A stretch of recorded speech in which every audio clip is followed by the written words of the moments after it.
Eh bien bonjour, bienvenue dans le monde moderne. C'est ce soir, je pense, ce qui est le monde moderne. On est invité chez Affida Turner. Merci beaucoup de nous recevoir.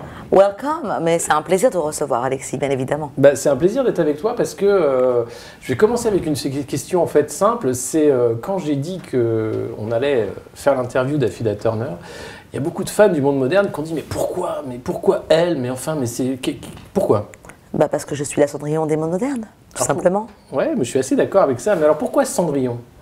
Bon, par rapport à le fait que je sois orpheline, le fait que je me sois en fait débrouillée un peu avec toutes mes convictions, toute ma rage, tout mon courage, et je suis arrivée à un point qui est plutôt pas mal, même si j'aimerais quand même aller au next level.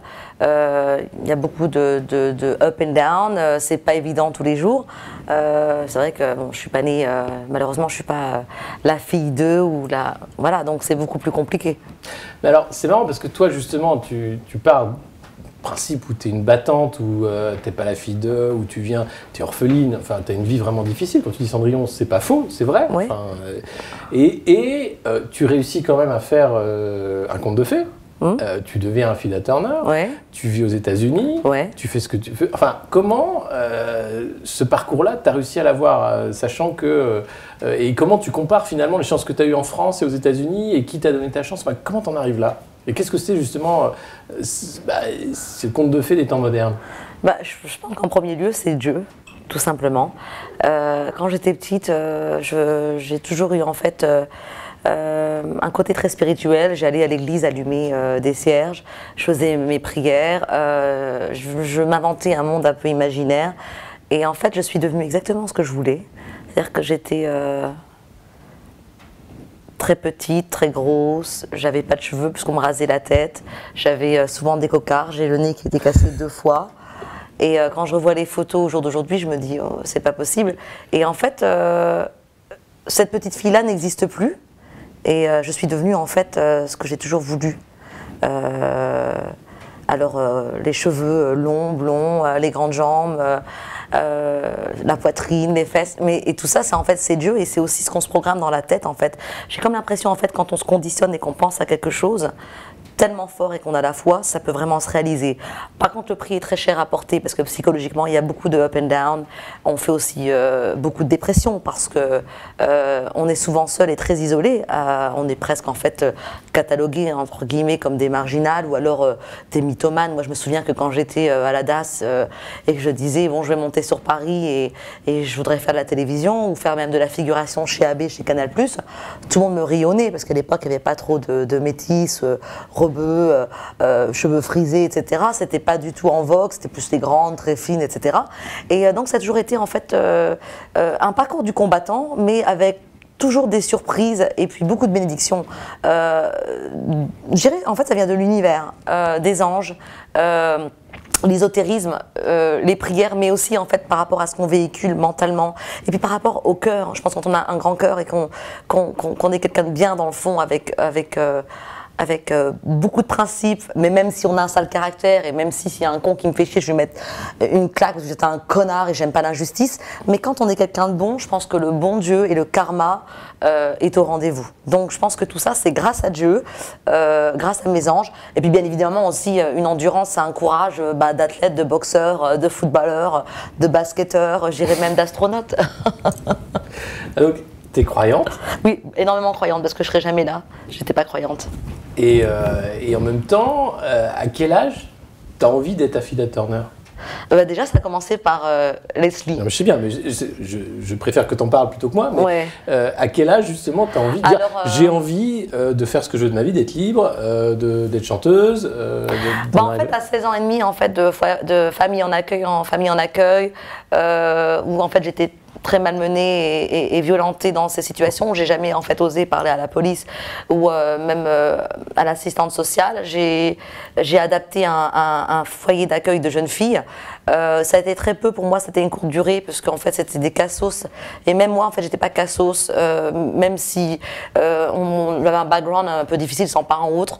J'ai tout de suite su que ça me correspondait pas, donc à 16 ans et demi Je me suis battue avec 3 filles, je l'ai envoyé 2 à l'hôpital, parce qu'elles m'avaient insulté de négresse ou d'arabe, je sais plus, donc voilà.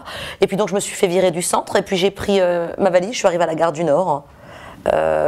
Et puis là, j'ai rencontré un danseur qui s'appelle Rosan. Je pense qu'il doit me voir, je l'ai jamais revu, et qui m'a montré un petit hôtel à la gare du Nord. Et puis de là, je suis devenue vendeuse à Saint-Germain pour payer mon hôtel. Et de là, de fil en aiguille, voilà, ça a commencé. C'était très difficile, mais c'était aussi des moments fantastiques. Alors, quand on t'entend, tu parles de la violence qui est faite aux filles. Tu l'as vécu très jeune.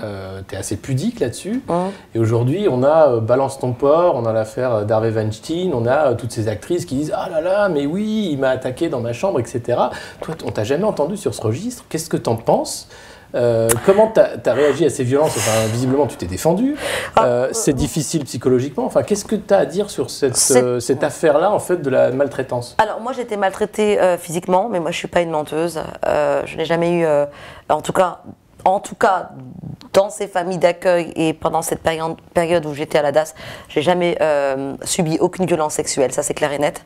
Et je suis pas une menteuse, donc bien au contraire, j'avais même pas le droit de me promener en culotte. Les gens étaient très respectueux et on allait à l'église, etc. Mais c'était juste une violence qui était physique et mentale, où tu te prenais des claques ou des coups de poing, où tu pouvais même pas manger à table, tu mangeais avec les chiens. Enfin, c'était quand même des choses très très dures. C'est pour ça qu'il y a plein de gens qui disent mais pourquoi elle est comme ça? Mais c'est vrai que quand on a vécu des choses comme ça, on n'est pas comme les autres. Donc bon, on va passer à autre chose. Oui, voilà. Donc tu restes très pudique là-dessus. Bon. C'est quand même... Mais ça t'a donné ce caractère de battante. Oui. Peut-être aussi cette envie de t'accrocher, enfin la foi, les prières, le fait de croire en fait à une étoile, à quelque chose. Ça a été quoi le tournant? Alors tu parles de la gare du Nord, t'es arrivé à Paris, donc t'es monté à Paris comme un héros de roman. C'est un peu la chanson de Charles Aznavour, hein, je le voyais déjà. Donc voilà, donc j'ai commencé à vendre des fringues. Et puis ensuite, c'était un peu plus difficile. Bon, c'était à Saint-Germain, c'était chez les touristes. Ensuite, je voulais absolument faire une école d'art dramatique qui était Cours Florent. Le problème, c'est que je pense qu'à l'époque, ça devait être 350 francs, un truc comme ça, par mois. Donc, j'ai obtenu un autre travail chez Scotland au Forum des Halles. Et puis, comme j'étais la plus grosse vendeuse, Monsieur Georges, je me souviens, m'a donné le poste de responsable à Saint-Denis, la cathédrale, donc à côté de Épinay-sur-Seine. Je faisais un chiffre de 10 000 francs alors qu'il y avait 6 vendeuses, donc à moi tout seul, donc je me suis vite retrouvée responsable avec un salaire de 9 500 francs, à l'époque c'était énorme, et donc j'ai fait ça, j'ai fait les cours Florent, et puis là finalement c'était un peu plus simple, j'ai rencontré des gens, tout le monde me disait mais bon tu vas être comédienne, mais bon tu sais ton type n'était pas très en vogue à l'époque, on m'a un peu initiée à la chanson, mais je leur dis mais je suis pas chanteuse, oui mais t'écris tes bons textes, t'as un bon timbre de voix, oui mais moi je veux être actrice, et puis actrice ça me colle un peu plus à la peau, et puis voilà, et puis j'ai commencé à envoyer des résumés et des lettres de motivation qui n'existent plus parce qu'à l'époque il n'y avait pas internet, et la première lettre que j'ai envoyée c'était donc à Canal+, Alain de Greff. Et j'aurais dit voilà, je voudrais être Miss Météo, je voudrais travailler à Canal+, je voudrais travailler dans H, et j'ai reçu un coup de téléphone de Fabienne Bichet. J'ai eu rendez-vous avec Alain de Greff, mais d'ailleurs c'est pour ça que c'était le directeur des programmes, parce que c'est un grand monsieur, il a lu ma lettre. J'avais une petite photo et il m'a dit je vais voir ce que je peux faire, et puis j'ai fait le casting avec Fabienne Bichet pour la météo, et puis la météo j'étais pas assez blonde aux yeux bleus, donc on m'a mis dans H, et puis dans Grosse Landsat avec Moustique, que je salue d'ailleurs, et puis j'ai bossé comme ça pendant 1 an, et voilà, donc voilà, et puis chez AB, à l'époque on envoyait des lettres de motivation, et c'est vrai que mes lettres étaient très perspicaces, parce que même s'il y a beaucoup de gens qui pensent que je suis une imbécile, j'ai toujours eu 18 et 19 en rédaction, je faisais les rédactions à tout le monde. Le premier livre que j'ai écrit chez Michel Lafon, où la préface a été signée par Michel Lafon, contrairement à beaucoup de gens de télé, ou même des gens politiques, ou même des sportives, qui font des livres, ils n'ont jamais rien écrit. Moi, mon livre est écrit de A à Z et signé par Monsieur Lafon en première page. Par contre, ils m'ont corrigé mes fautes d'orthographe. J'ai jamais été très bonne avec l'orthographe, parce que j'étais déjà indisciplinée. Tout ce que je savais, c'est que j'avais 19, et c'est écrit stop, imagination galopante, et voilà. J'ai toujours eu on appelle ça le bagou. Naturellement. Ouais, bah, voilà. Meilleure vendeuse, tu connais les gens, tu sais comment ça marche. J'ai eu 19 en français en rédaction, j'ai eu 19 à la simulation de vente, j'ai eu 0 en anglais, parce que je parlais pas anglais, j'ai eu 0,5 en maths. Tu t'es rattrapé. Donc ça c'est quand même incroyable. Bah oui, avec l'expérience, et puis les amoureux, forcément. Et voilà. Mais alors justement, t'es écrivain, vendeuse, chanteuse, célébrité, affida, battante, sportive, boxeuse, nageuse, ce qu'on veut. T'es quoi au final? Je suis en fait celle que vous ne croyez pas. Mon premier disque s'appelait Pas celle que tu crois. C'est-à-dire qu'en fait, je ne sais pas pourquoi, on m'a toujours beaucoup sous-estimé, on ne m'a pas facilité la tâche. Même quand je fais des audiences avec 4 millions, par exemple, sur un programme de divertissement pendant une semaine sur un groupe comme M6, on aurait normalement dû me donner mon TV show dans les médias. Bizarrement, on prend toujours des gens qui sont beaucoup plus lisses, avec beaucoup moins d'abattage, beaucoup moins de charisme, beaucoup moins de... finalement, où les gens finalement s'identifient pas, mais bon, ils sont un peu plus politiquement corrects. Voilà. Et puis je pense qu'en fait, cette histoire de grande gueule et puis d'être métissé, etc., en France... Pas le public, parce que le public est fantastique, il suffit d'aller sur mes Twitter, j'ai un public qui est... On a même l'impression que c'est... On dit, mais c'est une secte, la page d'Afida Turner. Non, parce que c'est des petits rock'n'roll, et puis en fait, le public ne ment pas, et ils savent que j'ai toujours été sincère.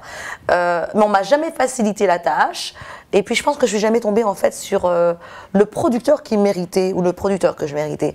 Parce qu'il n'y a plus trop en fait à l'époque, comme à l'époque, ces histoires d'impresario, ces vrais producteurs. Tout a beaucoup changé, pourtant je suis pas si vieille que ça, mais j'ai sorti mon premier disque en 1998, avant le Loft. Et on allait voir les maisons de disques avec nos maquettes, on était contentes, on y croyait, on allait chez Universal, on disait oh, ça y est. Et puis maintenant, tout a changé, c'est qui te recommande, qu'est-ce qui se passe, enfin c'est beaucoup plus compliqué. Bah, toi, tu as vu, enfin, t'es dans vraiment... ce monde moderne. Oui, mais c'est pour ça que je voulais t'avoir au monde moderne, parce que tu es absolument... le monde postmoderne, on va dire, même sur... Tu as vu, tu es une enfant de la télé, tu as grandi aussi avec les livres, avec voilà, l'imaginaire tel qu'il était à l'époque, et puis tu as vu l'arrivée des réseaux sociaux. Tu as vu la télé-réalité, tu as été une des premières de la télé-réalité, tu t'en es séparé très vite, tu as compris qu'il y avait...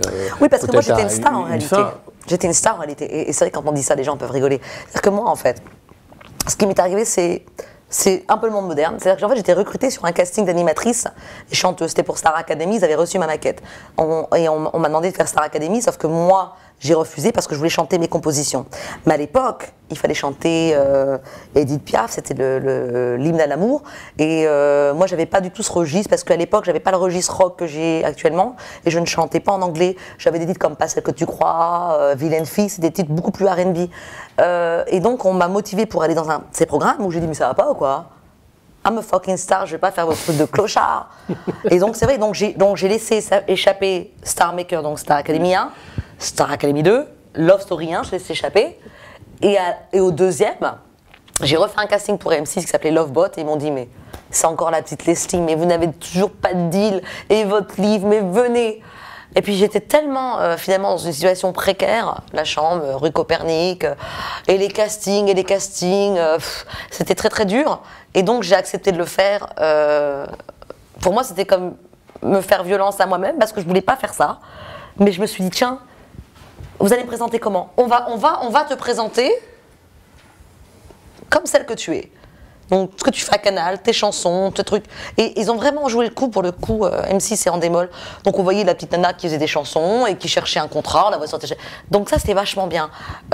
Et donc, je pense que je ne regrette pas parce que c'était mon karma de finalement passer par une case très difficile qui est aussi finalement pas très respectée. Qui est respecté maintenant, parce que maintenant ils font tous des programmes comme ça, sauf que ça ne marche plus. Ça ne marche plus parce que je suis pas dedans. Non mais ils se ressemblent tous, je ne sais pas qui est qui. Et puis c'est la mais répétition. Je ne sais pas qui est qui. La répétition, qui voilà. est qui.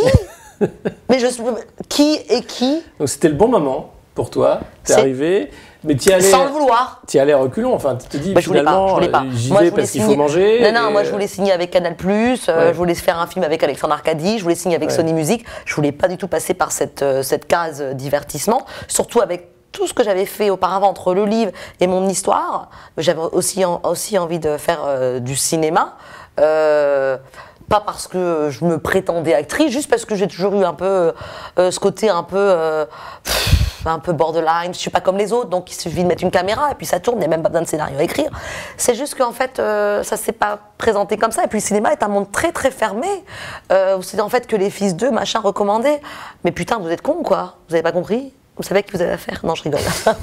Non, c'est vrai que le cinéma ou l'animation télé est tellement normal. Et puis la chanson aussi, parce que j'ai une voix grave. J'ai eu la chance d'avoir une voix grave, c'est-à-dire que j'ai jamais eu besoin de prendre de cours de chant parce que j'ai une voix cassée. comme une roqueuse, alors que je ne fume pas de whisky, je ne bois pas de whisky. Non, vaut mieux pas. Je vais fumer une ou deux clopes quand je fais une partie, puis un peu de champagne. Mais voilà. Donc je pense que c'est ça être star en fait. Star, c'est en fait ne pas être comme les autres. Alors, tu disais tout à l'heure hors caméra, quand même sur les réseaux sociaux, tu as l'impression que c'est une autre époque. Enfin, tu es arrivé en disant, moi, Instagram, Snapchat, c'est pas mon truc. Je dois le faire parce que tout le monde est là, mais finalement, il y a quelque chose qui te gêne là-dedans. Oui, la chose qui me gêne, c'est parce que moi, déjà, à mon époque, en fait, il n'y avait pas ça.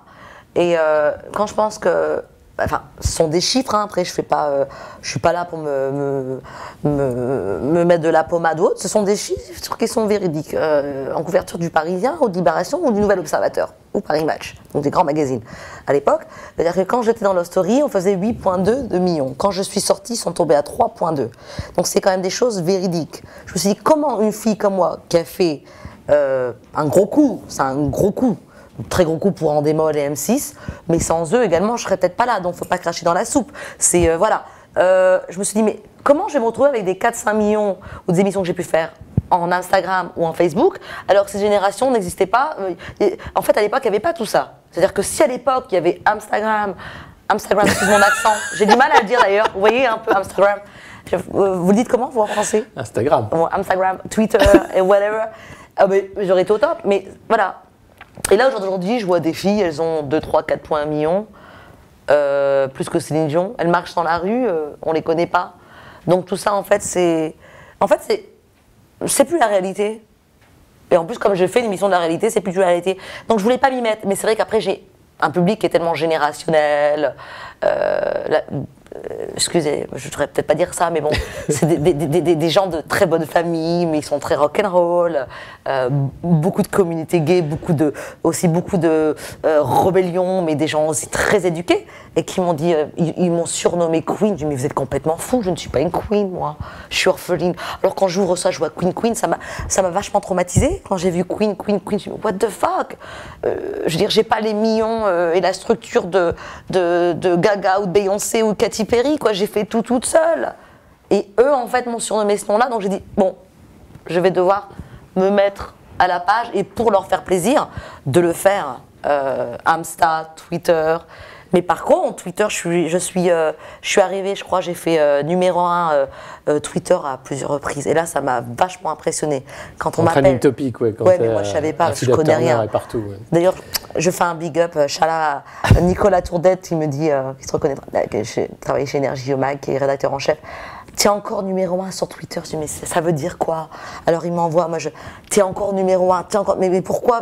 Donc là, ça m'a vachement. J'ai dit, bon, il faut que je continue. Donc j'ai ouvert un compte SnapMe et Twitter et Insta. Par contre, ça reflète pas du tout les succès que j'ai eus. Alors je dis pas que je suis Mireille Mathieu, même si j'ai la même coupe de cheveux que je ne change jamais, mais voilà, ça reflète pas les 4 millions que j'ai fait pendant une semaine sur M6. Et quand je vois des filles qui ont 2-3 millions, arrêtez vos conneries. Nobody know you, what the fuck. Ouais, c'est une guerre de l'audience en fait. Là, tu es en train de parler de quelque chose où il faut être partout, il faut être visible, il faut être connu. Et toi, tu as quand même une particularité par rapport à Gaga, Beyoncé, etc.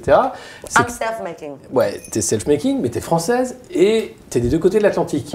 Et quand tu es là-bas, tu es Affida Turner. Quand tu es ici, tu es Affida Turner. Enfin, comment tu vis justement les médias dans ces deux pays, la façon dont est traitée la célébrité et la vie même, en disant, mais finalement, est-ce que tu n'es pas parti aux États-Unis parce que tu en avais ras-le-bol de la France? Je t'avouerai, Alexis, que en fait, quand je suis partie en 2002, je me disais que si je restais en France, j'allais devenir complètement washed up comme tous les autres. Et que de toute façon, tout ça, c'était bien sur le moment. Et puis après, on est quand même abandonné de partout. Hein. C'est comme quand tu es joueur de foot, tu marques des buts et des buts et des buts et des buts. Tout est fantastique. Donc quand on dit que tu rentres 18e au top 50, tout va bien, ça va. Quand tu descends 24, 25, 26, le téléphone sonne un peu moins. Et je me suis dit, tiens, mais j'étais complètement folle à l'époque, j'avais 26 ans. Je me suis dit, bon, je vais faire ma valise et puis tiens, je vais je vais en fait enregistrer un disque en anglais. Le problème, c'est que je parlais pas en anglais. Donc j'étais vraiment complètement malade. Donc j'ai fait ma valise, j'ai pris mon petit bébé chien Youyou, qui est décédé, qui était jeune à l'époque, et puis donc j'ai décidé de prendre un hôtel français. Je suis arrivée au Sofitel et là j'ai rencontré des gros producteurs. Ils disaient "Oh my God, she look fine, but that bitch cannot speak English." Mais je comprenais pas. Je dis "Mais qu'est-ce qu'ils disent? Elle est super, mais elle parle pas anglais. Comment vous lui faire enregistrer un disque?" Et voilà. Entre-temps, j'ai fait 2 albums en anglais, j'ai appris à parler anglais, je parle très très bien anglais, je chante parfaitement anglais, bon, il y a toujours avec l'accent, et même parfois, quand tu parles anglais pendant 16 ou 17 ans, quand tu reparles en français, c'est comme si en fait tu avais un cheveu sur la langue ou des fausses dents. Il y a une déprononciation, je crois que le mot n'existe pas, mais enfin déformé, ouais. Ça existe, des prononciations. C'est des prononciations, parce que c'est toujours, you know, everything is like so fast and different quand tu parles français, donc tu as un peu le cheveu sur la langue. C'est mes dents et j'ai pas de cheveu sur la langue. Et donc j'ai appris à parler en anglais et j'ai enregistré comme With Me et Born an Angel et Destiny, et en plus j'ai encore ce léger accent français. En tout cas, quand je parle, pas quand je chante. Et ça, je voudrais absolument pas le perdre. Parce que tu comprends, d'être français, c'est quand même vachement la classe à Los Angeles. C'est français de Los Angeles, c'est là où vont tous les enfants de stars. Ils veulent tous les enfants de avoir la culture français. française. Vous devez parler français, donc voilà. Mais après, en 2002, c'était un peu plus difficile quand même. C'est sûr. Et après, il y a ce risque d'avoir l'effet Van Damme, en fait, où tu reviens en France et tu parles du franglais, on sait plus, tu sais plus où t'es. C'est vrai qu'il y a eu beaucoup de jokes sur Van Damme, mais je leur ai dit, écoutez-moi, bande de grosses merdes, vous critiquez Jean-Claude Van Damme, mais est-ce que vous vous rendez compte que c'est le seul Français belge qui a réussi en France? On parle pas des filles, je n'aurais pas nom, des filles ici ou de certains acteurs, parce qu'ils ont un numéro 1 agent où on les envoie faire un casting, donc ils sont reçus. Non, je parle d'un mec qui est parti, qui était livreur, qui vendait des pizzas, qui est arrivé voir un producteur qui a fait grand écart avec son accent belge. He's a fucking star. He's a big fucking star. I love him and I respect him. Les gens qui me comparent à lui, j'espère un jour avoir autant de succès dans le film. C'est quelqu'un que j'aime beaucoup et qui a beaucoup de cœur. Je l'ai rencontré avec Christian Diger qui a décédé. Et j'aime les gens comme ça qui sont partis de rien. Oui, bien sûr, c'est un Belge, ses parents ne sont pas producteurs. Déjà, c'était un athlète, donc déjà, master respect. Et puis, il est parti dans ses années aux États-Unis sans agent qu'il recommande. Donc, avec ses balls, avec ses couilles, avec son courage, en essayant d'impressionner un directeur, on appelle ça un directeur, c'est un réalisateur. Ce qui est très très difficile au jour d'aujourd'hui aux États-Unis. Donc j'ai beaucoup de respect pour Jean-Claude Van Damme. J'aimerais bien qu'il soit mon parrain, tiens, j'aurais déjà fait plein de films. Mais les gens critiquent, mais la critique est facile. Mais ils ont fait quoi ces gens? Vous critiquez, vous avez fait quoi? Moi je leur dis, mais vous critiquez quoi? Vous insultez pourquoi? Est-ce que vous connaissez ces gens? La critique est facile. C'est critiquer en fait quelqu'un qui fait quelque chose. Mais eux, ils font rien du tout, à part regarder la vie des autres. Moi, je regarde pas la vie des autres. Alors, toi, tu as ce discours quand même God, ça devient sérieux cette interview. Mais c'est sérieux depuis le début. I think I need a cup of iced tea. Bon, il faut remplir un peu d'eau. Il est au frozen. Je t'en prie, tu peux te servir.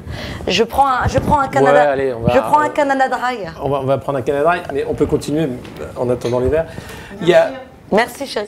Tu vas cut ça ou tu le laisses? Non, on laisse tout. God.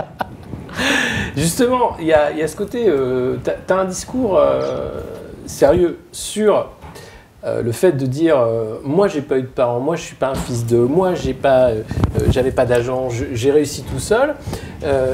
Pourtant je m'appelle Turner. Maintenant, mais le fait est que derrière il y a presque un discours de classe. Enfin, on va dire qu'il y a une bourgeoisie qui peut s'amuser, qui peut faire ce qu'elle veut, etc. Mais tu sais qu'on me traite souvent de. Mais c'est ça qui est quand même incroyable. Il y a beaucoup de gens qui me disent, Jean notamment, ok, je ferai une. Il y a beaucoup de gens qui me disent, mais en fait, c'est quand même étonnant ton parcours, etc. En fait, t'as un côté très Marie-Chantal.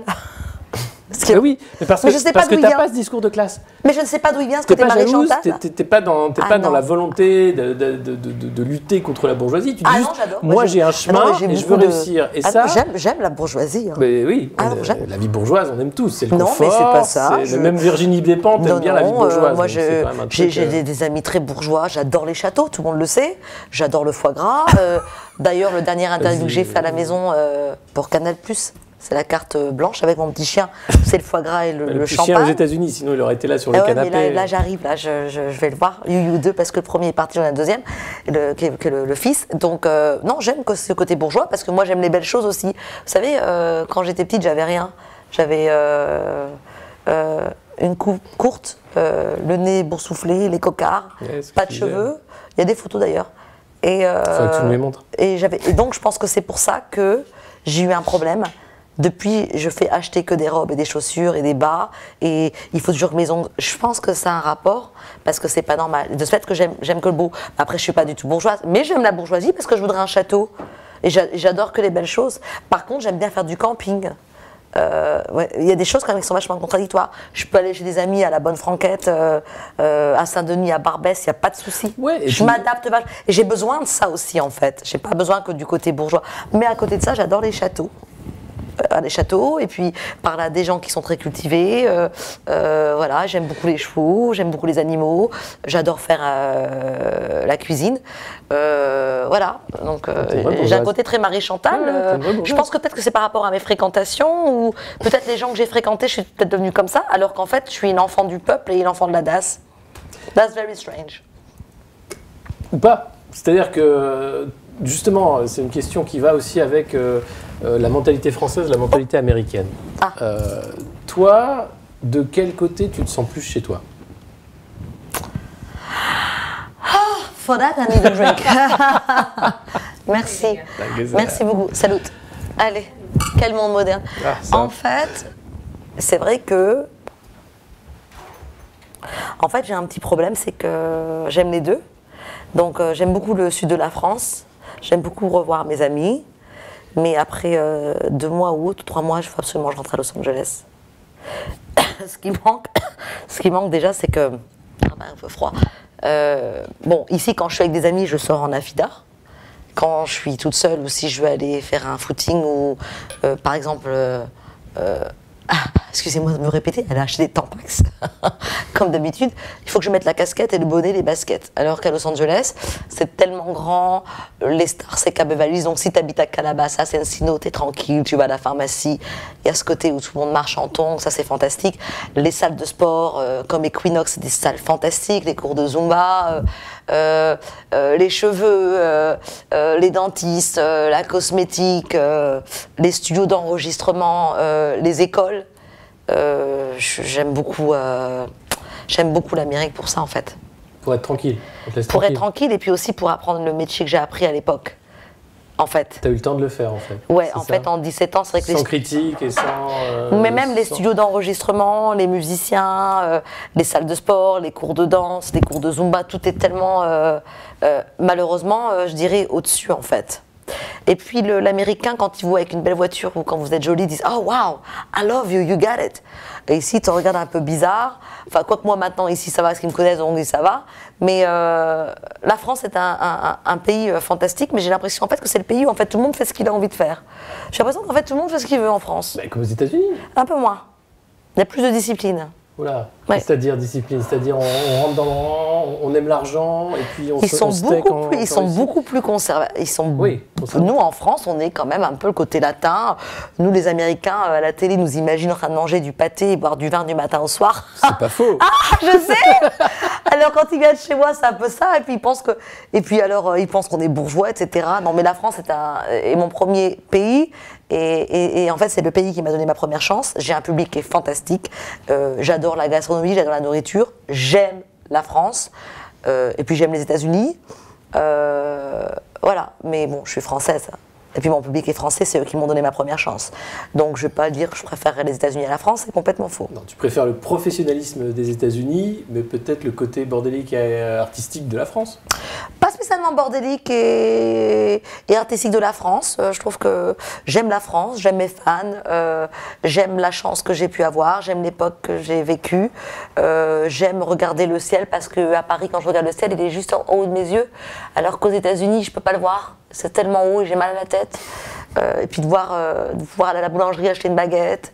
Enfin, il y a plein de choses comme ça qui sont quand même magnifiques. Montmartre.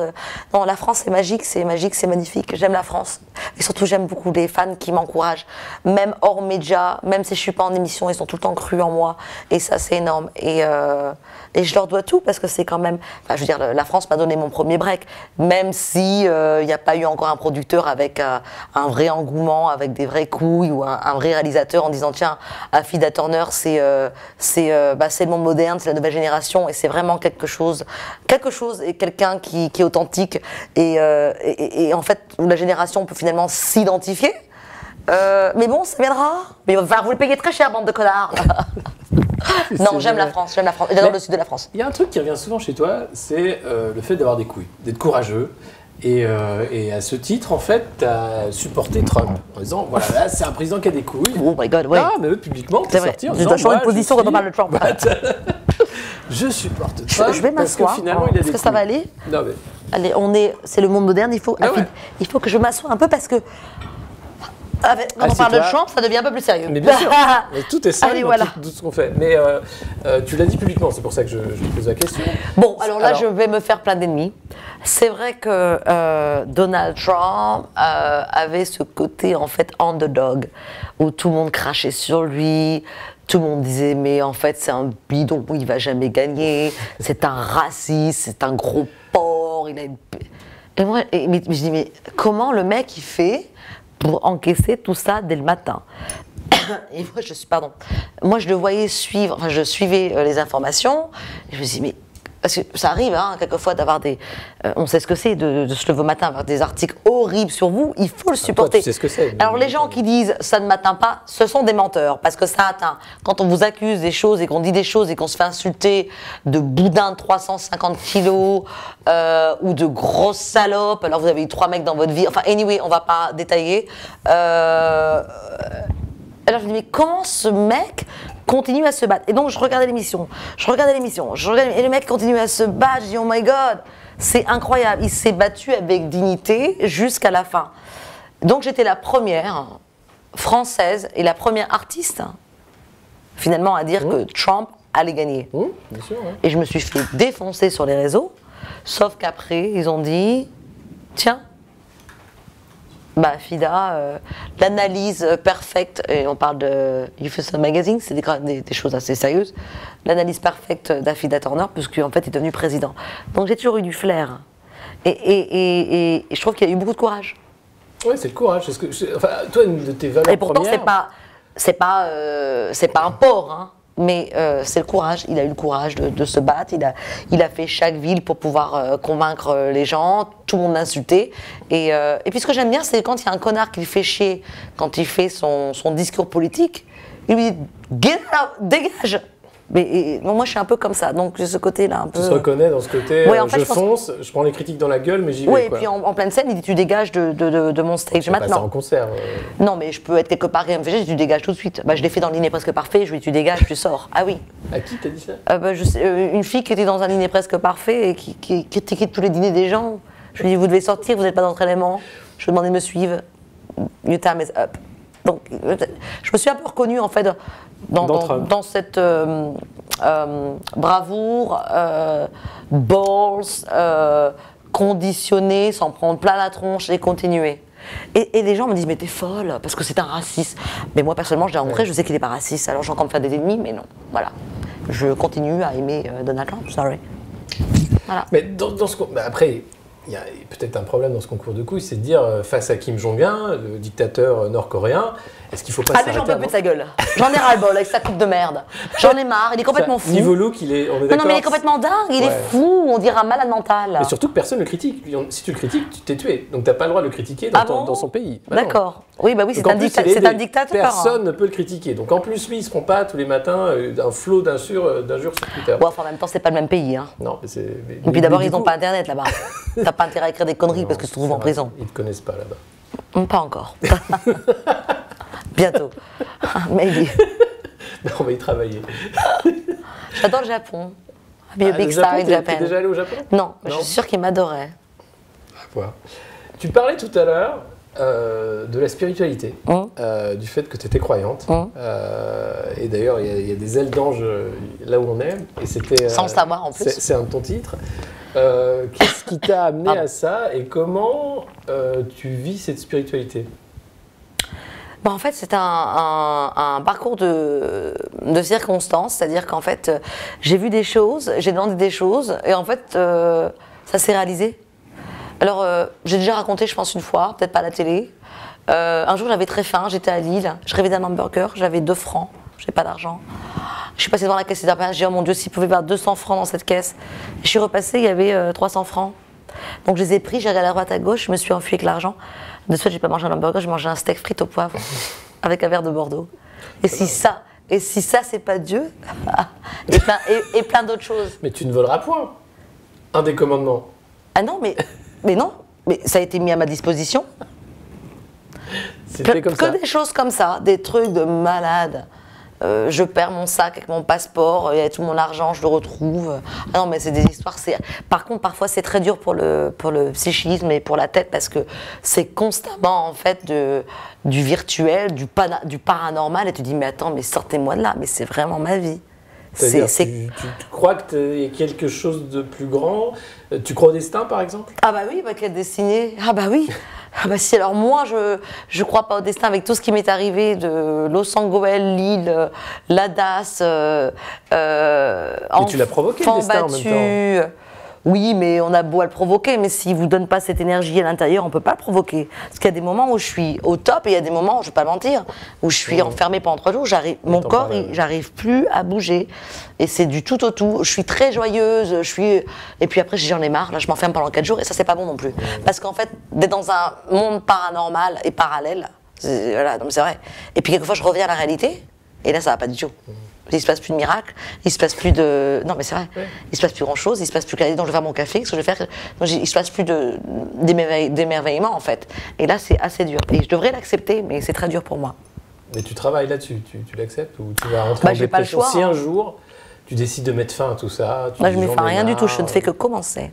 Je sais bien, mais imagine, un jour tu dis, voilà, moi ce qui m'intéresse maintenant, c'est de vivre dans ma petite maison, avec des moines. Presque, oui, j'ai envie, je ne devrais pas le dire. Ouais, j'aimerais beaucoup aller un jour dans un monastère. Ouais, mais c'est pas en plus. Bon, pas pour l'instant. Pas maintenant. Non, mais oui, j'aimerais beaucoup. J'aimerais faire du jardinage, faire des bonnes choses, et puis en fait, ouais. Alors des choses à faire, il y a un livre qui va venir, il y aura d'autres albums, est-ce que tu as encore d'autres envies? L'envie première est toujours finalement de faire ce qui me colle à la peau, le cinéma, mais le problème c'est que les gosses d'eux, c'est savoir qui est qui et quoi, enfin ça suffit quoi. En plus ils font des castings, il y a beaucoup d'ailleurs de castings, ils prennent quelquefois pas les bonnes personnes, et puis après ils disent ça marche pas, forcément, vous prenez pas des gens où le peuple peut s'identifier, ou quelquefois vous le faites plus, donc voilà, quand le show à Fida Turner doit arriver, pour l'instant ils donnent des shows à des filles qui font 15 000 où ça marche pas du tout, mais on continue. Pourtant, t'es ultra bankable. Grave, oui, voilà. Affida dans un film. Ouais, mais le problème, c'est que quelquefois, avoir trop de talent peut être un inconvénient. Attention. Oui. Pas dire des choses comme ça, les producteurs vont se sentir inutiles. Non, je parle pas des producteurs, je parle des gens qui sont autour. Qui sont-ils? Quelquefois, ils ont peur de vous, ils se disent, elle va demander ci, elle est trop excentrique, elle est trop ceci, elle est trop cela. Voilà, elle est trop rock'n'roll. Il y a des gens qui ont peur. Parce que, les grands connaissent la valeur des grands, donc ils prennent le temps de vous connaître. Mais les autres à côté, ils ont un peu peur. Puis il y a ce complexe d'infériorité, et puis il y a cette jalousie qui est complètement, quelquefois, démesurée et injustifiée, que je vis depuis très longtemps. Mais justement, là, c'est par rapport à être un personnage, jouer un personnage, et en même temps vivre cette vie-là, au premier degré. Et néanmoins, il y a beaucoup de second degré dans tout ça. Et comment voilà. Ah oui, j'adore rigoler en plus. Oui, et donc le fait de gérer ça... Aujourd'hui, est-ce qu'il y a des choses que tu regrettes, que tu as fait, où tu te dis non, ça j'aurais pas dû le faire? Oui, j'ai des regrets. Je regrette d'avoir fait confiance à certains individus, ou à certains shows que j'aurais pas dû faire, ou des choses qui ont été mal négociées. Oui, ça je regrette beaucoup. Je regrette en fait je n'étais pas assez vigilante. Je le suis vachement maintenant, mais comme j'ai toujours un côté finalement très gentil, je fais confiance, puis je me dis voilà, et quelquefois ça me porte préjudice, même dans ma vie privée, finalement ouvrir mon cœur quelquefois à des gens qui sont, on parle pas du business, même des amis qui veulent rentrer dans ma vie, ou puis finalement à la fin, ils étaient là juste que pour les bonnes choses, ou même les hommes. Parce qu'ils veulent vous rencontrer parce que c'est une image. Puis finalement, on dit non, parce que je te connais pas. Et puis tu ouvres la porte. Et finalement, tu dînes avec eux. Et puis finalement, en fait, tu te retrouves en fait dans une situation abusive mentale. Et ça, c'est très très dangereux et c'est très pénible. Et puis surtout, on souffre énormément. Et ça, c'est parce que je me suis pas assez protégée, parce que j'ai été trop gentille. En fait, j'ai écouté mon cœur. Oui, mais quand même. Oui, mais du côté émotion, Oui, je suis une battante, donc je suis un peu un mec tous les jours en train de me bagarrer avec des contrats et des abrutis qui mettent des trucs sur YouTube ou des mensonges. Et donc constamment, c'est se battre là-dessus, ou des productions, ou des choses pareilles, ou des studios, des chansons à faire et des royalties. Oui, mais à côté de ça, j'ai un côté super vulnérable. Ah bah oui, parce qu'à force de se battre tous les jours, dans la vie affective, t'es complètement... Enfin, moi, je suis complètement différente, en fait. Ah oui, j'en ai marre d'être un mec, quoi. Tu vois, voilà. Et là, je me suis fait avoir sur 2-3 fois. Mais ils ont payé le prix très cher, parce que Dieu est grand. Et je suis une orpheline, donc le karma les a sanctionnés. I will not give no names, bitch. So you be careful when you date ta fille. Arrête, that's true. Ah, tu vas faire peur maintenant. Ah, c'est la vérité, parce que moi, je suis quelqu'un de correct et droite. Et tout le monde ne l'est pas, malheureusement. Ça, c'est sûr. Qu'est-ce que... on a le droit d'en parler ou pas de ton prochain livre? Ouais. Alors, ce prochain livre, il ça sur quoi? C'est un peu un cauchemar à Hollywood entre la réalité et ce que les gens imaginent et ce qui se passe. Voilà. Donc, c'est les coulisses d'Hollywood? Pas spécialement. Il y a aussi ce qui m'est arrivé, mon opération, la santé... l'ouverture du cœur, de l'esprit, de laisser des gens rentrer, pénétrer dans ta vie, finalement ensuite avec finalement beaucoup de peine parce qu'on leur a fait confiance, une violation finalement mentale et morale par rapport à ça. Et je pense que tous les gens qui sont connus ou plus connus ou moins connus et qui sont un peu vulnérables et qui font confiance, parce que moi je fais une époque où je fais encore confiance. On peut sonner à ma porte et me demander du sel ou du sucre, j'ouvre la porte, tu vois, je suis un peu comme ça. Ou passer mon téléphone. Voilà, alors je pourrais me prendre un coup de... Voilà, je suis comme ça, j'ai toujours été comme ça, je suis vachement... donc ça, j'en ai beaucoup souffert, donc ça, je l'expose. Tous ces jeunes aussi qui pensent partir à Los Angeles, à Hollywood, et imaginant que ça va être comme ça, et c'est pas du tout comme ça. Le fait d'avoir fait de la télé, d'être connu, et finalement, c'est pas toujours, on n'a pas toujours l'image qu'on mérite ou l'image qui est la nôtre, et ça peut être très pénalisant et très difficile au mental quotidiennement.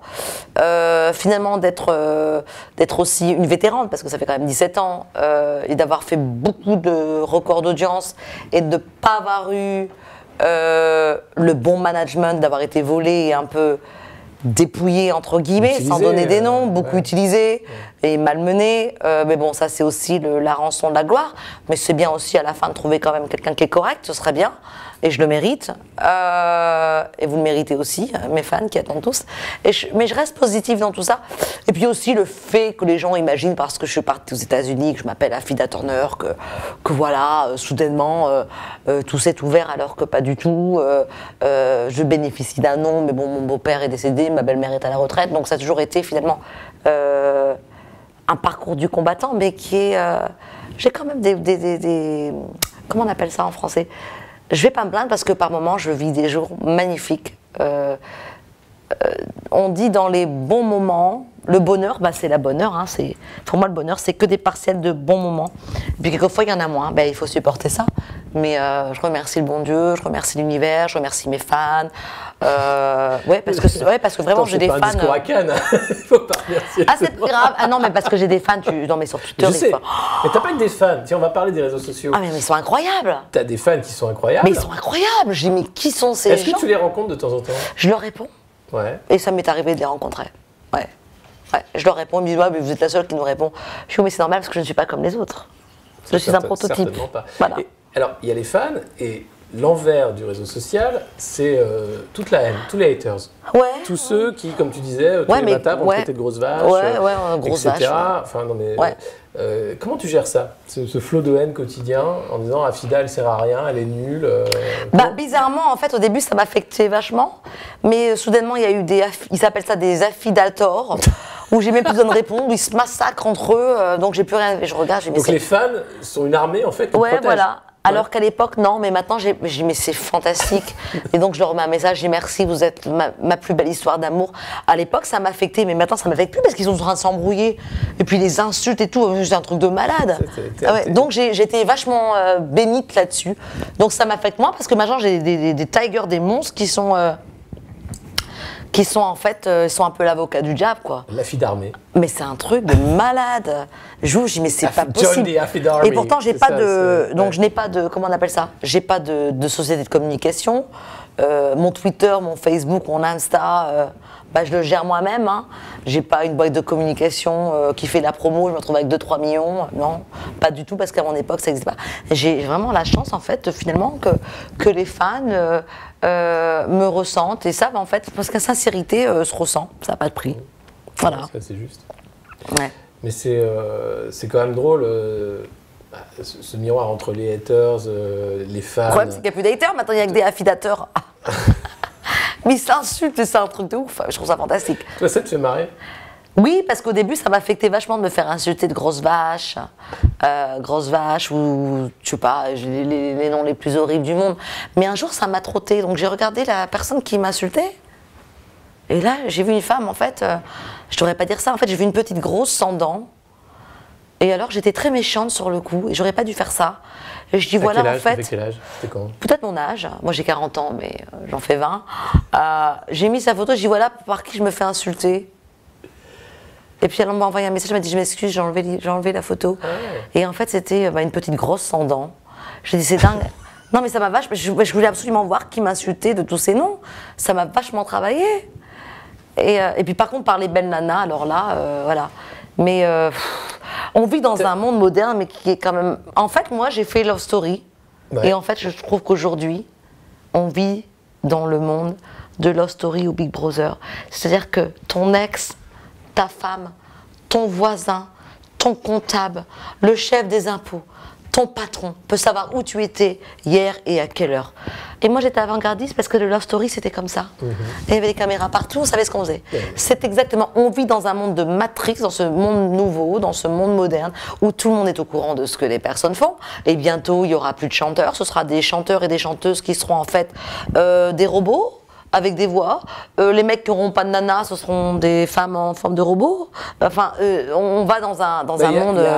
mais vraiment, je le pense. En Allemagne, il y a un bordel qui s'est ouvert de poupées sexuelles. J'ai pas été invitée pour l'inauguration. Non, en même temps, tu n'étais pas une poupée. Non, mais j'aurais bien voulu voir les poupées. Mais pour te dire jusqu'où ça va... Non, mais j'en suis sûre. Et sur ce... alors, ce fait d'avoir un temps d'avance, d'avoir vu la société panoptique, le fait qu'aujourd'hui on était vu, entendu, écouté tout le temps, qu'on était Big comme Big Brother, là, tu l'as utilisé toi pour ton profit. Le deal, ouais. Aujourd'hui, les gens ne choisissent pas. En fait, ils sont dans cette vie-là. En Chine, c'est affreux d'ailleurs. C'est vraiment de la surveillance d'État. Comment toi, tu vois, est-ce que tu penses qu'il y a quelque chose à faire au niveau de l'art, notamment pour dénoncer, pour libérer, pour émanciper? Qu'est-ce que tu dirais aujourd'hui à une jeune fille qui veut être célèbre?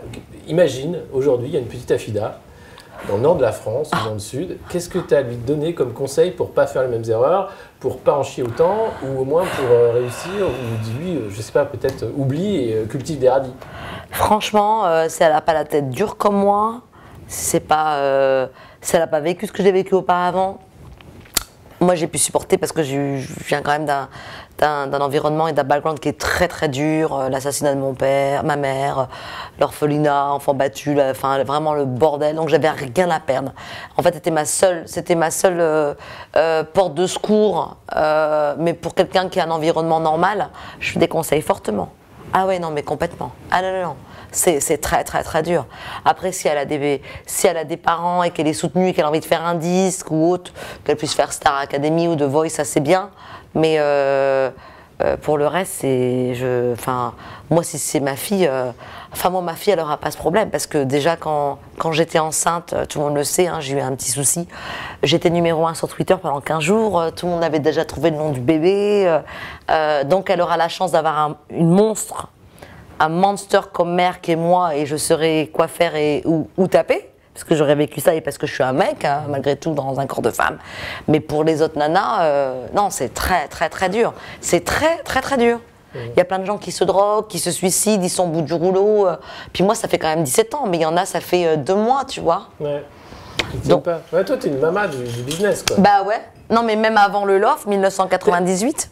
Bah oui, non, mais c'est ça, t'es arrivé. Je suis une grand-mère, ouais. T'es un peu comme Rocky Balboa, quoi. T'as fait Rocky 1, Rocky 2, Rocky 3, t'es au Rocky 7. Mais là, je les vois. Toujours là. Je les vois, je comprends pas. Merci. Pourquoi elles font ça aujourd'hui? Est-ce que tu comprends qu'il y a des gens qui font ça encore aujourd'hui alors que ça n'a plus de sens? Bah, le problème, comme tu disais, c'est-à-dire il y en a tellement, c'est plus qui c'est. Enfin, je sais même attention, pas quoi par contre, si c'est quelqu'un qui le fait avec une vraie histoire et qu'on puisse reconnaître et qui a beaucoup d'abattage et qu'on pourra en fait l'identifier par rapport à d'autres personnes, ça va. Mais le problème, c'est qu'on a, mais c'est pas un mensonge, parce que je suis quelqu'un de très sincère. Je ne sais pas qui est qui. Mais attends, mais c'est quoi? Ils ont tous des tatouages, ils ont tous des lèvres comme ça, des nibards comme ça. Puis elles veulent tous ressembler à Kim Kardashian. Comment on dit aux États-Unis? Bah moi je dirais Kim Kardashian, comme une shame. Tu vois, donc elles ont le faux cul, les implants dans le cul, les faux seins, la sextape. Alors, attends, sauf que. Pour faire taire les rumeurs, toi tout est vrai. Ah oui, moi tout est vrai. Voilà. Ah, tout est vrai, par contre, non, pas tout est vrai. Ah, non, j'ai un les petit ongles, souci. les Non, ongles. c'est mes ongles. Ouais. J'ai un qui me fait chier depuis 20 ans. Ouais, c'est celui-là. Dans tout le reste, c'est mes ongles sous Ouais, c'est l'acrylique. vrai. Bon. Celui-là, c'est un faux, il est pété. Alors, Kim Kardashian, mais attends, moi, les gens qui ont fait Kim Kardashian m'ont proposé cette sextape pour 1 million. Eh oui, eh oui. Il faut savoir que Kim, ses parents. T'es payé pour faire ça? Non, mais Kim, ses parents, son père, Oui, c'est un ils sont grand avocat, multimilliardaires. grande famille, ils habitent à Calabasas, ils sont à l'école avec les stars, machin. Moi, on m'a proposé ça. Alors moi, j'aurais dit, parce que les gens, j'ai un côté super exigeant. Oui, c'est vrai qu'à Miami, je suis seins nus sur le bateau et je bois du champagne avec mes potes. C'est cool. Mais je passe pas à l'action. On m'a proposé 1 million, Vivendi Entertainment, le truc de Kim. J'aurais dit oui, très bien.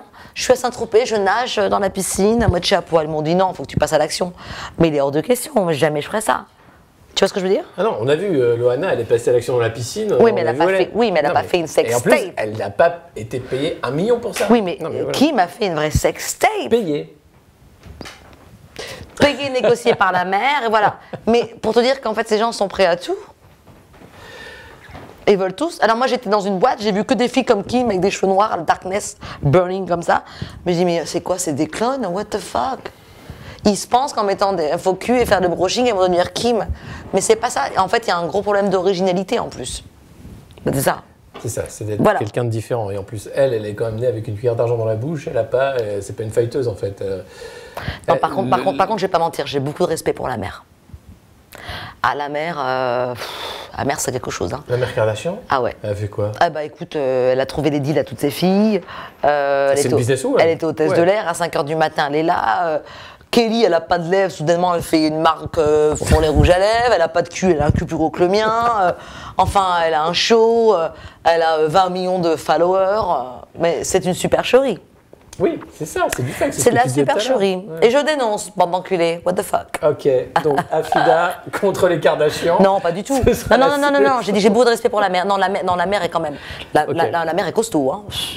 La mère, non, elle a le business, elle a trouvé des contrats pour toutes les filles. Ouais, c'est la maman, quoi. Non, mais quand même, j'aime bien la mère. Après, je ne veux pas dire que c'est une bonne idée d'avoir. Mais toutes ces filles qui étaient presque bonnes à rien, elle a quand même trouvé un job, quoi, tu vois. C'est clair. Même celle qui n'avait pas de lèvres, elle leur fait les lèvres, elle a un job. Fantastique. Toi, J'aurais bien voulu avoir un maman, un papa comme ça, moi. c'est ce que j'allais dire. Toi, t'as pas eu cette chance-là. Mm. Et du coup, est-ce que la recherche de célébrité, c'était pas une famille de substitution de dire j'aurai tous ces fans-là qui vont me porter? Quand j'étais petite, comme je t'ai dit, qu'on me rasait la tête et que j'étais un petit garçon, et j'avais pas de copine, j'avais pas de copains, et parce que tout le monde disait que j'étais très laide et que j'avais rien, et je pense que c'est ça qui m'a motivée. Et même après, quand je suis arrivée à un autre niveau, on m'a dit « Oh, mais non! Elle a sorti un disque, elle a fait Cadin, on la verra pas. Oh, mais non, elle a fait le loft, mais non, elle va disparaître, mais non !» Et plus il y a eu ça, et plus j'ai continué. Ben, je sais pas, voilà. Je pense que c'est ça qui m'a. En fait, c'est comme un boxeur, en fait. C'est toujours, en fait, le fait d'être né pauvre, laidre. Moi, je me souviens, on me forçait à aller à l'école avec des pantalons de mec et des chaussures en taille 39, alors je faisais 35. Je voulais pas aller à l'école, je pleurais. J'étais la honte du collège. Personne ne voulait me donner la main. Et après. Et après. Tout a changé. Et ça, c'est un miracle. C'est le signe noir. Ça, c'est Dieu. Aussi. C'est abracadabra, c'est la Cendrillon du monde moderne. Ouais, t'aimes bien te définir comme ça. Ah bah attends, quand tu verras les photos, d'ailleurs je t'enverrai peut-être une. Quand pour illustrer ton document, les miracles existent. Hein. Voilà. Mais bon, c'est pas tous les jours facile parce qu'on a beaucoup de flashbacks avec des horreurs, des cauchemars. On aurait quand même voulu avoir un peu de tendresse. Et puis aussi, finalement, d'avoir un peu été exploité. Oui, et puis d'avoir toujours un peu... avoir fait confiance à des gens qui ne le méritaient pas. Ouais. Mais alors, en tant que Cendrillon, t'as trouvé ton prince charmant, mais t'es assez discrète là-dessus. Tu protèges ta vie privée. J'en ai trouvé 2-3, mais ouais. bon, des princes charmants, ils se sont transformés en Gargamel. Tous? Un peu, ouais. Mais ça reste des mecs bien. Ça reste des garçons bien. Et toi, t'es la schtroumpfette. Ah, les États-Unis, non, c'est pas ça. Les États-Unis, c'est des mecs ils sont bien, des mecs bien, c'est très bien, mais il y a une addiction qui est, ils ont souvent des grosses personnalités, des addictions que moi je n'ai pas, et malheureusement, quand il n'y a pas d'addiction, ça va, et puis quand ils sont dans leur addiction, moi je me casse, quoi. Je peux pas. Malheureusement, ça m'a. J'ai vécu des histoires fantastiques, mais ça a été très très dur. Même si les gens imaginent que parce que j'ai beaucoup d'énergie, voilà. Moi je fume une cigarette de temps en temps, je fume un peu de champagne, j'aime bien le vin rouge. Ni du whisky, ni du champagne, t'en bois. Voilà. Non, même pas de whisky, champagne et puis un bon petit verre de rouge, j'aime bien. Ouais. Et donc voilà. Donc ça c'est ce qui a pénalisé malheureusement mes amours, mais bon après c'est aussi des gens qui avaient peut-être beaucoup de choses à gérer, qui avaient peut-être besoin aussi de... Voilà, je ne juge personne, mais c'était en fait malgré tout les mecs qui m'ont plus respecté, plus aimé, qu'avec les Français j'ai pas eu de chance. Les Français ont toujours eu finalement... ils ont essayé de me côtoyer parce que j'étais cette personne. Et puis finalement après, ils m'ont un peu malmenée. Et qui tiennent à carreau parce que j'aurais très bien pu les dénoncer. Je ne l'ai pas fait. Mais tu es assez pudique là-dessus, vraiment. Non, mais j'aurais pu les balancer. Oui, mais tu l'as jamais fait. Avec et quand je te reparle de l'affaire Vinci, tu ne veux pas en parler. En fait, t'es vraiment là-dessus, tu dis non, mais c'est vraiment la vie privée. Ouais. Et tu as un côté. Non, je suis quelqu'un de très correct. Ouais. Très correct. Bon, après, c'est vrai que dans ce métier... Toi, tu balances pas ton porc parce que c'est une porcherie que tu balances, c'est ça? T'as dit quoi? Tu balanses pas ton porc parce que derrière, c'est une non, porcherie parce que sinon, que tu balances. demain, ils sont numéro 1 sur Parisien. Non, je vais pas aller jusque-là, je veux pas. J'ai pas envie. Mais en plus, du côté professionnel, je parlais sentimental. Ouais. Du côté professionnel, j'ai toujours eu beaucoup de chance parce que j'ai toujours été énormément respectée. Peut-être le côté masculin, puis les gens ont plus d'affection pour moi.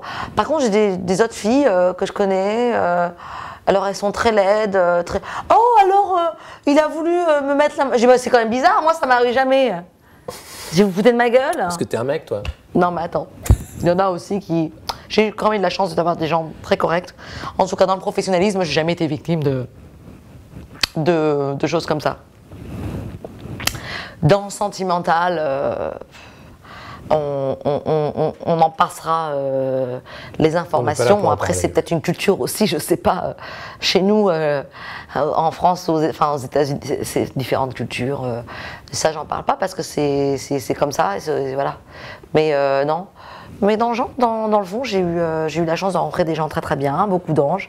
Puis il y en a un ou deux ou trois qui ont fait les petits malins.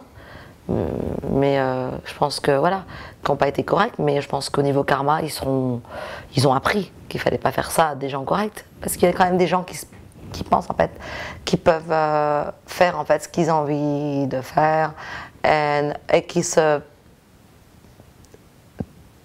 ça doit être tellement troublant, ça doit être, I think I can do whatever I want, but no, tu peux pas faire ce que tu veux et traiter les gens, tu peux pas traiter les gens comme de la merde. C'est comme si, mais peu importe que ce soit la femme de ménage ou les bouillots, moi je crois vachement au niveau karma.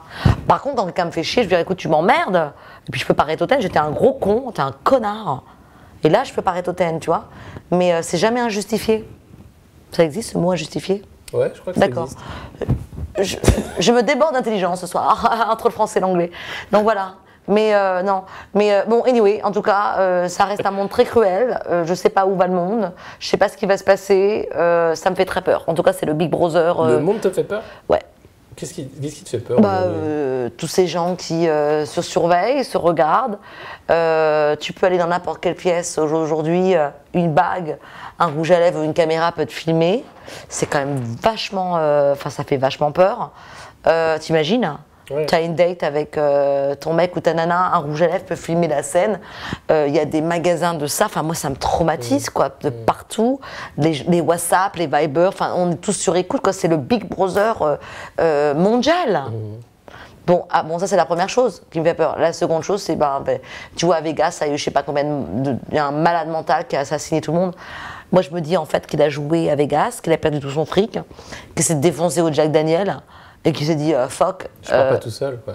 Ouais, moi j'ai pensé à ça, parce qu'en plus je le connais bien cet hôtel. Ce mec a été dépensé 2-3 millions, il a dû se défoncer au Crystal Mate, et au Ruinard, au champagne, au whisky, au Jack Daniels, au whatever.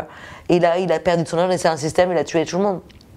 Tout ça, c'est quand même vachement flippant, quoi.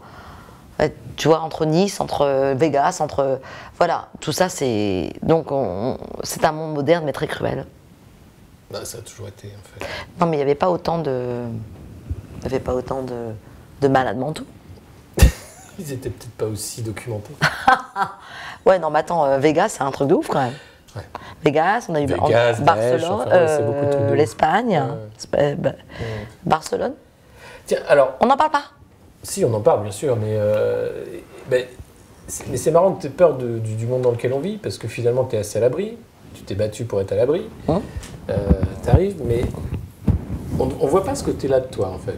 T'es l'entertainment, t'essayes toujours d'être positif, t'essayes toujours de faire des trucs pour changer les idées, mais au final, t'as quand même des gros doutes, tu te dis, mais c'est un monde qui va mal. Ouais. Qu'est-ce que tu penses, en France, de l'élection d'Emmanuel Macron ? Est-ce que tu as voté, en tant que Française ? Non, j'ai pas voté. Non, j'ai pas voté. J'ai reçu des documents à Los Angeles, j'ai pas voté. Parce que ça ne concerne plus la France. Au début, j'étais contente. Je me suis dit, c'est Napoléon des temps modernes. Je trouvais ça vachement bien. Voilà, une nouvelle vague, un petit jeune. J'étais très contente. Bon, là, tout le monde me dit, oui, mais écoute, Afida, il est quand même vachement pour en fait, les gens qui sont très fortunés. Voilà, mais moi, dans l'élection, je l'ai célébré à Los Angeles, à Beverly Hills, c'est-à-dire j'ai tweeté, j'étais numéro 1 encore tweet, je suis Napoléon moderne, etc. Je ne l'ai pas rencontré, il ne m'a pas invité d'ailleurs. Pas encore. Comment ça se fait ? Non, mais moi j'aime bien. Bon, je suis sûre qu'il va pouvoir faire pour le mieux. Je sais que là, il fait déjà un gros effort pour l'apprentissage pour les sociétés, et je pense que c'est bien parce que ça avait un peu disparu de notre sphère. Je pense qu'il faut du temps.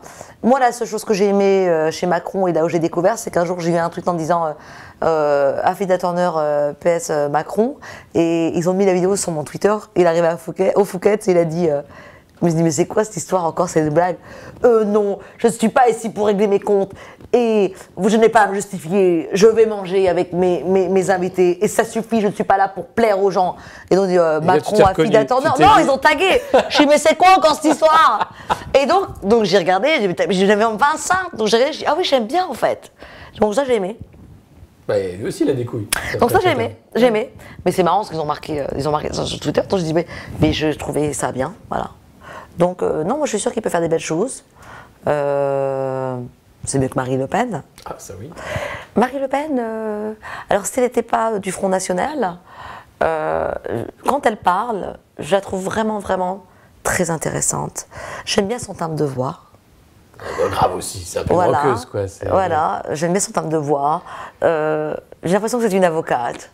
Si seulement elle n'était pas du Front National, c'est un peu à la Macron ou normal, je pense qu'elle aurait eu tous les rebeux, tous les Renois. Parce que j'aime bien son côté un peu franc du collier, tu vois. J'aime sa voix et sa façon de parler. Je la trouve très articulée, je la trouve très intelligente. Quel dommage qu'elle soit du Front National. Elle aurait dû être pour nous, juste pour faire une France meilleure, mais avec les rebeux, les Renois. Et tout le monde l'aurait adorée. Parce que je la trouve très courageuse. Bon, malheureusement, Front National, c'est dommage. C'est là où elle a fait une faille. Elle aurait dû être pour nous. Elle aurait cartonné. Ouais, ça aurait été la présidente. Partie de papa, quoi. C'est une fille. Mais pour moi, le vrai président, je pourrais avoir un peu de leçon. Parce que là, je crois que il n'y en a plus. J'en ai dans le congélateur. Macron. Moi, j'aurais voté pour Dominique Strauss-Kahn. À l'époque. Je l'adore. Ouais. Tu l'as rencontré? Non, je ne l'ai pas rencontré. Mais j'aimais beaucoup, à part la mésaventure qui lui est arrivée. J'aurais vu Macron Bernard Tapie. Ah, Bernard, ouais. Alors, je suis une grande fan. Et là, tu l'as rencontré, Bernard? Bah non, je suis dégoûtée. Il n'est pas en bonne santé. Il n'est pas en bonne santé. Moi, j'adore Bernard Tapie et Gérard Depardieu. C'est très simple. Parce que ce sont des gens qui te disent exactement, ils sont du franc du collier. J'ai vu une émission sur Bernard Tapie quand j'étais jeune. Et ils étaient à 5 sur lui. Et il a dit, mais en fait, votre métier, c'est de critiquer ce... En fait, votre métier, c'est de critiquer les gens qui font quelque chose. Mais vous faites quoi exactement? Et j'adore. Ils étaient à 5 contre lui. Moi, je n'étais pas à la télé, j'étais comme ça. Oh, waouh! C'est mon héros. Comme Gérard Depardieu. J'adore. Non, mais j'adore ces gens-là. Voilà. Ouais. J'aime les gens un peu comme ça. Les gens libres. Ben, Gérard Depardieu, l'interview qu'il a fait, enfin, bref, interview sur le gros port d'Hollywood, mais j'étais encore plus fan. Tu fermes ta gueule, je te crève les yeux. D'abord, j'aime pas l'anglais, je veux pas parler anglais. Moi, en plus, il est presque le même jour que moi. J'adore Gérard. J'ai toujours adoré Gérard Depardieu. C'est un grand monsieur. Malheureusement, j'ai rencontré tout le monde sauf lui. Je sais pas comment je vais faire. C'est pas fini, il faut aller en Ukraine, en Russie, il faut... Oui, mais j'aimais bien Rasputin aussi. Et Poutine tout court. Oui, j'aimais bien. D'ailleurs, il y a un article à Fida Turner, encourage Gérard Depardieu Rasputin. Mais bon, j'ai pas été invitée encore à bouffer comment on appelle ça, le caviar et la vodka. Bon, après, il y a Obama. Hein. Obama, c'était une histoire fantastique. Hein. C'est, voilà. Il y a eu Jacques Chirac, il y a eu Mitterrand. Dans les grandes dames, on a eu qui? On a eu qui dans les dames qui avaient des couilles en France? Ah, Simone Veil. Oui, elle est partie. Oui. Bon, l'avortement, ça aurait dû être entre guillemets. Hein. Pourquoi? Ben, parce que trop d'avortements, après, ça peut apporter finalement des complications. Voilà. Je pense que l'avortement, je pense que c'est bien pour, bien évidemment, les viols, les trucs comme ça. Mais je pense qu'après 2 ou 3 mois, on ne devrait pas... T'es pro-life. Attention, pas quand c'est... oui, non, mais tu l'as dit, pas quand c'est non consenti. Ouais. Parce que quand après tu te retrouves avec des fibromes ou des trucs comme ça, tu te dis bah si j'avais su j'aurais pas avorté. Ouais. Surtout à 39 ou 40 ans. Et ça malheureusement on communique pas. Tu vois même le fibrome, là je le dis, on n'a pas communiqué sur Voltage. Personne n'a expliqué ce qu'était qu'un fibrome. Et ça c'est Dieu. Moi j'ai eu un fibrome. Non. Non. C'est en général chez plus les afro-américaines, ce que je ne suis pas, ou les africaines, moi ça m'est arrivé. Le fibrome, c'est pour les filles qui en fait sécrètent beaucoup d'hormones. J'ai beaucoup d'hormones, moi, même testostérone, beaucoup. Et voilà, et donc ça peut se créer en fibrome, et donc c'est vachement pénalisant quand tu as un enfant. Et voilà, et en fait en France, ni aux États-Unis, en fait les gynécologues ne communiquent pas sur le fibrome. Parce que moi, s'il y a 5 ans ou 6 ans, on m'avait dit vous avez un fibrome d'1 centimètre, et ils me l'auraient enlevé directement, c'est juste un petit bout sur le... Oh, vous inquiétez pas, Madame Turner, c'est rien, vous l'enlèverez. Sauf que ça grandit quand tu tombes enceinte. Et là, ça peut tout affecter le body, enfin les ovaires, l'utérus, ça c'est horrible. Voilà. Et ça, on n'a jamais dit, personne n'en parle du fibrome. On parle de tout, mais sauf du fibrome. Mais sauf qu'il y a des gens qui se retrouvent à plus avoir d'enfants à cause d'un fibrome. À cause d'une histoire d'hormones, tu vois. Ben ouais, mais c'est bien d'en parler.